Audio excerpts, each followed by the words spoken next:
Bismillahirrahmanirrahim. Assalamualaikum warahmatullahi wabarakatuh. Perkenalkan, nama saya Faid Malik Abdillah. Saya dari kelompok yang beranggotakan Rahmaniyah Catur Wulandari, Liska Citra Kurnia Dewi, Tuti Sudarmiwati, dan juga Asepta Putra Danur. Kali ini kami akan mempresentasikan terkait hasil diskusi kami terkait tugas identifikasi PD-PD. Oke, untuk yang pertama presentasi itu dari Mbak siapa? Mbak Citra. Ya, Silakan Mbak Citra. baik. Dari video yang sudah kita amati sebelumnya, Ian Short, di situ kita ada instrumen identifikasi peserta didik berkebutuhan disabilitas. Yang pertama di situ ada gejala yang diamati yaitu tunanetra. Kami tidak menemukan tanda-tanda bahwa anak tersebut tunanetra karena dia memiliki penglihatan yang normal. Lalu dalam kategori identifikasi tunarungu, kami menemukan tiga terindikasi yaitu terlambat perkembangan bahasa. Di situ kita bisa lihat di video bahwa dia itu apa ya, tidak bisa mengucapkan apa yang ingin dia ucapkan seperti itu. Jadi agak gremeng gitu dia. Lalu selanjutnya sering menggunakan isyarat dalam berkomunikasi.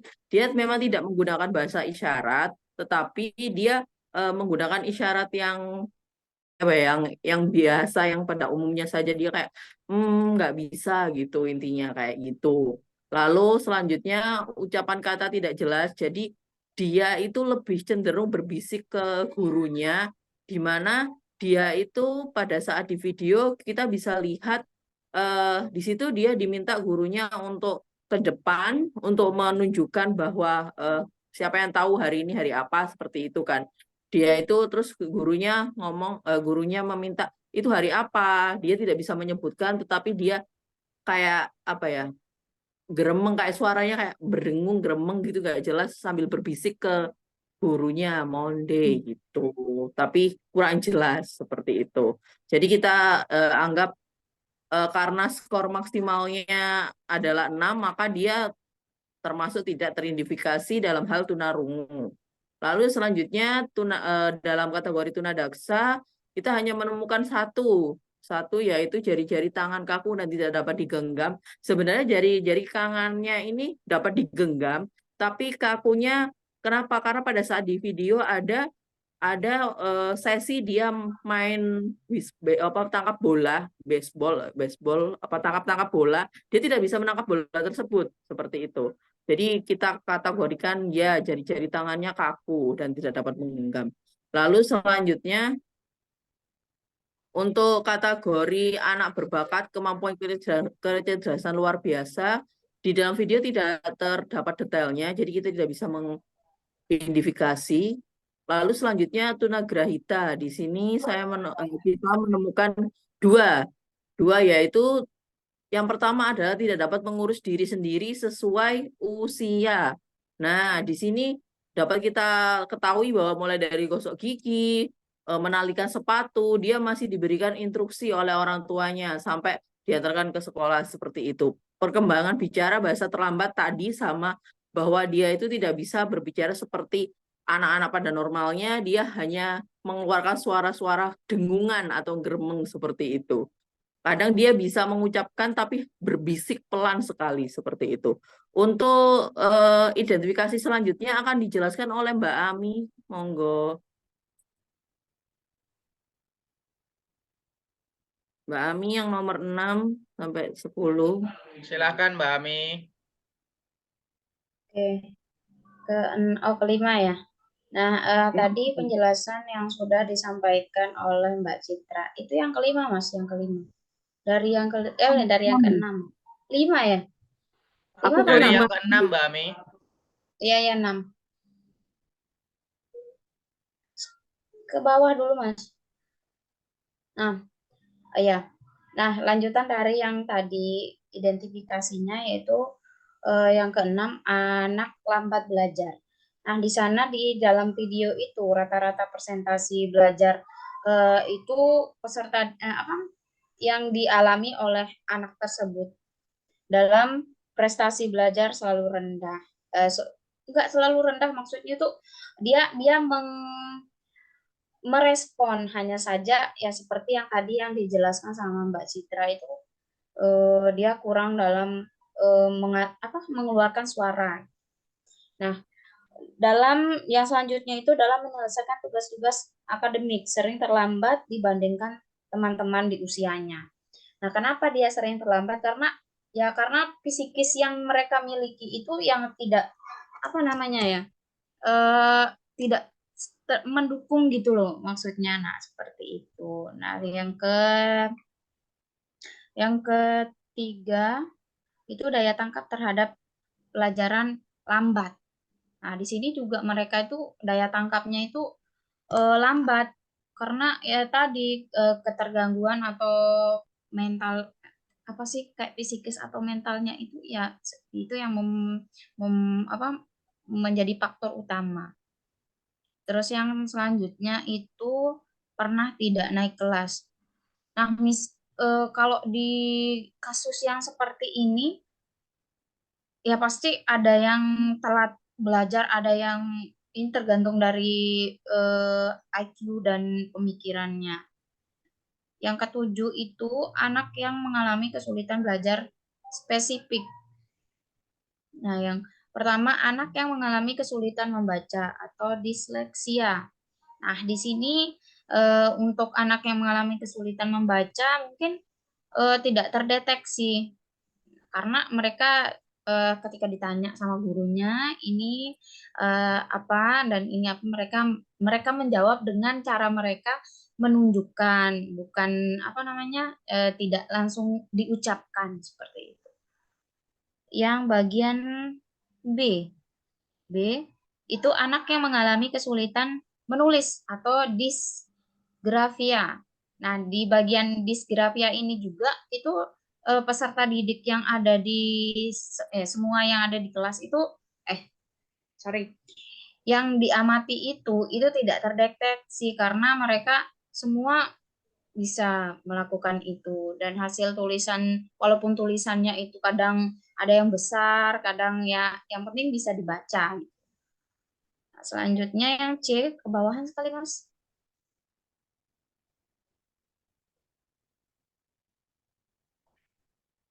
Oke.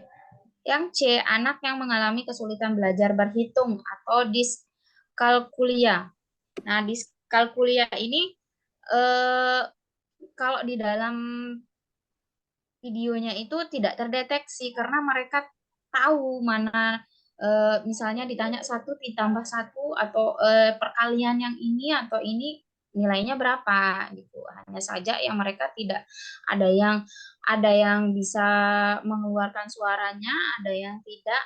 Mereka hanya bisa menunjukkan yang ini gitu dengan bahasa bahasa mereka sendiri. Yang kedelapan, anak yang mengalami disabilitas emosi dan perilaku. Di bawah lagi, Mas. Ke bawah. Nah, ini juga tidak terdeteksi pada video yang kami amati. Yang kesembilan, autis. Nah, di sini untuk autisnya itu menunjukkan skor nilai yang 6, di mana mereka anak-anak yang di dalam video itu kesulitan mengenal dan merespon dengan emosi dan isyarat sosial dan tidak bisa menunjukkan perbedaan ekspresi muka secara jelas. Nah, kadang anak autis itu kadang ada yang bengong, ditanya ini yang bengong gitu. Jadi mereka itu tidak bisa mengekspresikan suasana itu sesuai dengan apa yang mereka rasakan. Kadang ada yang juga kan yang seperti di video itu kalau dia dengar suara itu baru dia kayak mengekspresikan dirinya itu memukul-mukul seperti itu.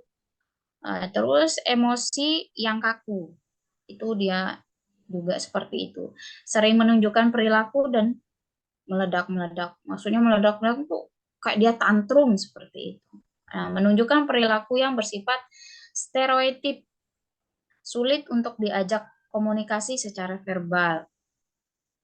Nah, itu yang yang terdeteksi pada video yang diamati gitu. Jadi untuk autisnya itu dia terdeteksi dan skor nilainya itu 6. Ke bawah lagi tinggal Mas Mas Mas Fayat mana?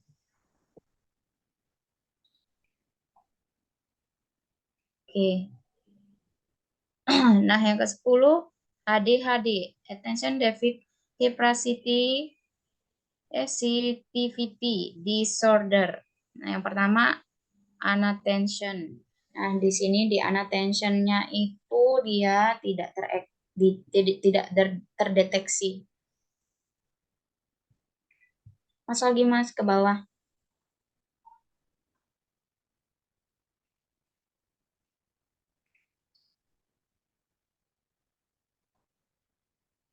Benar nggak sih? Tidak terdeteksi. Yang B itu impulsif. Nah, di impulsif juga dia tidak terdeteksi karena mereka itu apa sulit kalau untuk sulit menunggu giliran itu tidak sabar, malahan di dalam video itu mereka terlihat aktif gitu. Ketika disuruh bermain mereka langsung, ketika disuruh berlari itu langsung mereka lakukan tanpa harus ayo cepat-cepat, tanpa harus disuruh terlalu lama. Nah, untuk hiperaktif di sini juga eh, tidak terdeteksi untuk hiperaktifnya. Yang di sana itu sering berlari-lari atau memanjat pada situasi yang tak sesuai, itu yang mereka lakukan. Jadi di hiperaktifnya itu tidak terdeteksi. Nah, mungkin akan dijelaskan oleh teman-teman Oke, yang Kak. selanjutnya. Oke, Mas Mas Dadu, Asep. silakan setelah ini. Mas Dadu. Terima kasih Bapak Fayat. Suara saya sudah kedengaran ya. Untuk selanjutnya instrumen identifikasi PDPD 2. Yang pertama, tidak ada organ mata atau anak mengalami kerusakan, tidak teridentifikasi ya. Yang kedua, anak sering menabrak dan tampak meraba-raba ketika bergerak, itu tidak ada. Yang ada cuma yang kelima, yaitu anak lambat dalam merespon instruksi atau stimulus yang diberikan. Selanjutnya Mas Fayat. Ya. Yang ketujuh, dalam video tersebut anak belum bisa berbicara lancar, ya. Terus selanjutnya anak sangat aktif untuk bergerak baik di pagi hari dan malam hari dan sering mengalami kesulitan tidur.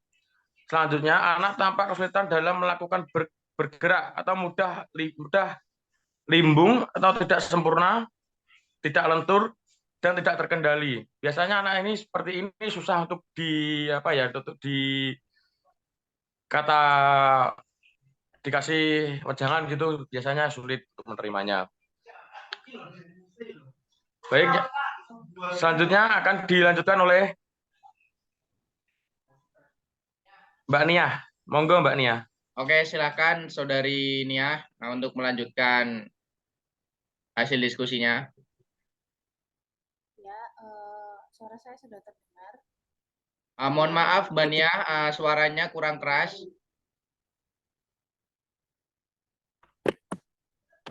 Apa suara saya sudah terdengar?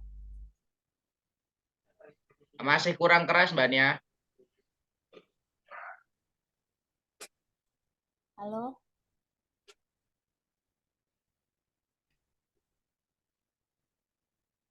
Oke, yang lain kedengeran nggak teman-teman? Liri suaranya kurang keras. Kurang Mbak Nia.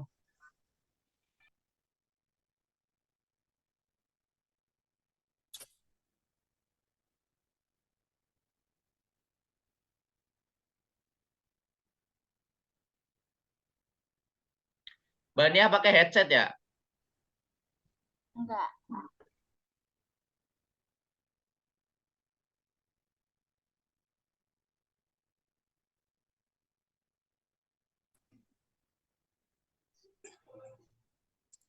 Suara saya sudah terdengar ya? Oke, terdengar sangat jelas. Terima kasih. Ya, untuk nomor 3, mengenai hasil identifikasi dan uraiannya.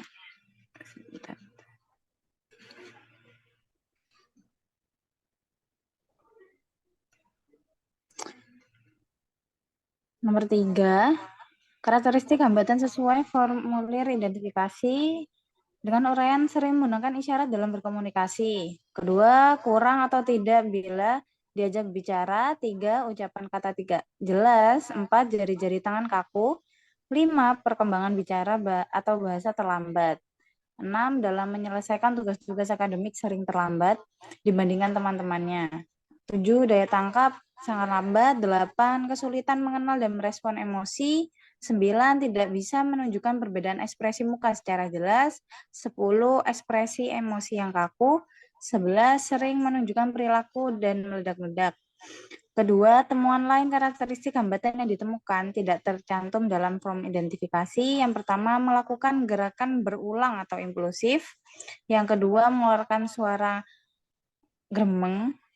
Ketiga, belum bisa mandiri atau perlunya ADL, activity of daily living, atau ke aktivitas sehari-hari.